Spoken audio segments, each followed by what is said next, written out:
How did the Urbanshade lockdown happen? Because of Sebastian. But really, how did it happen? Sure, Sebastian definitely caused it, but how did he do it? Pressure doesn't directly tell us how the story of everything went down. Instead, we have to learn the story from clues in the environment, from files that we get in the facility, and from dying to entities. Sebastian actually sells his own file in his shop, which gives us a lot of starting information on how the lockdown happened. Through his file, we find out that Sebastian, who I will now refer to as Z13, was being held captive as a test subject. Through mutations, he turned into a fish snake thing and was doing maintenance jobs for the facility underwater. He then broke containment and proceeded to wreak havoc in the facility, causing the lockdown. However, the file is not very specific as to what Z13 did exactly. It says that he got a high clearance keycard from an elite guard, and that he released monsters out into the facility, but not much else. Apart from the files, we find some more clues through the facility as the player character, aka an EXRP. In rooms that include maintenance tunnels and relaxation areas, we find these status boards which state when each event leading up to the lockdown happens.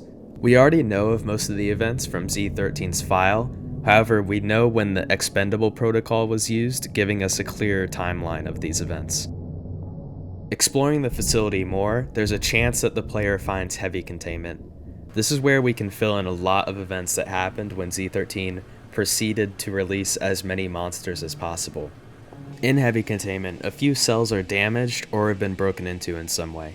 These cells conveniently do not have the file on the entity that they are containing in them, except for one. This room in heavy containment is the room of the Mask of Sadness. This is the same mask that can be found on the good people, which are the monsters that hide behind fake doors. Because this room is in the state that it is, it can be inferred that Z13 broke into this room to steal the Mask of Sadness to cause more chaos. It also says that in the good people's file, but I don't want to bore you with reading endless files. After the Mask of Sadness, Z13 then encounters Z779, or the Painter. How we know this happens after Z13 finds the Mask of Sadness is because whenever the Painter spawns, it's always near or close to the end of heavy containment. Also because it says so in the good people's files, but again, reading is boring. Once Z13 gives the Painter access to the facility, Urbanshade has an even harder time taking back control over it. Now operatives need to worry about turrets, being locked in a room with a dangerous entity, and good people, which is kind of ironic, but still.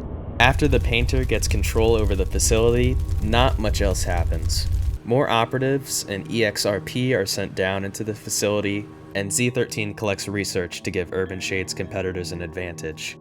After this, the rest of the events are all because of the player, which I won't spoil in case you haven't beaten the game before, but it turns out okay for the good guys in the end, which I'll let you interpret how you like.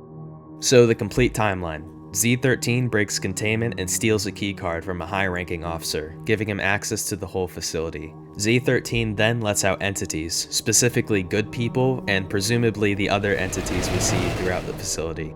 Z13 then gives the Painter access to all controls within the facility, including Navi AI, turrets, intercoms, and lighting. After that, Urbanshade sends down their soldiers and starts the expendable protocol.